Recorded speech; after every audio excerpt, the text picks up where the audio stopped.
এরকম একটা বন্ধু থাকলে আর শত্রুর দরকার হয় না। কত সুন্দর খেলা লাগলো না একটা দলের শরীরেস, কিন্তু আমরা কত সুন্দর বাংলাদেশিরা পাকিস্তানের সাপোর্ট আমরা পাকিস্তানের ভালোবাসি। পাকিস্তান আমাদের ছাড়া বিশ্বকাপ খেলবে না, ঠিকই পাকিস্তান বিশ্বকাপ খেলতেছে। এখন বাংলাদেশের যারা এইভাবে পাকিস্তানের বন্ধু মনে করতেন তাদের কেমন ঠেকতেছে?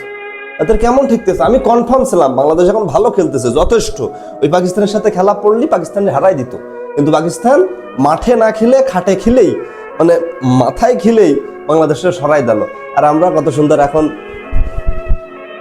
গাছে উঠাই দিছে দিয়ে তলেতে মরিটা সরিয়ে দিছে। বাংলাদেশ যাই বলেন না কেন ভাই, এই পাকিস্তানের শক্তিতে একটা মানে বড় একটা ভাব দেখাইছিল আমরা খেলবো না, কারণ পাকিস্তানও খেলবো না, খেললে অনেক টাকা লস।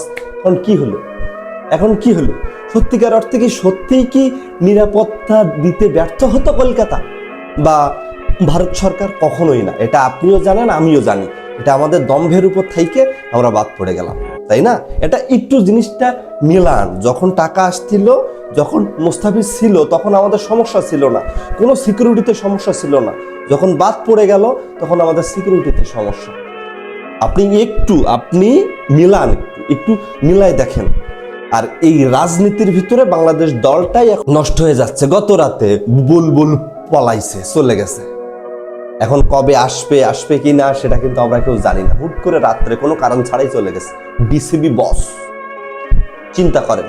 যাই হোক, ভগবান যা করে মঙ্গলের জয়ন্তে। এখন হচ্ছে যে ভারত যে খেলা খেলতেছে, গত রাত্রেও যে খেলা খেললো, ওর খুব সুন্দর হয়েছে আমাকে জন্য। এই লজ্জার হার না হারি আমরা খুব শান্তিতেই আছি নাকি?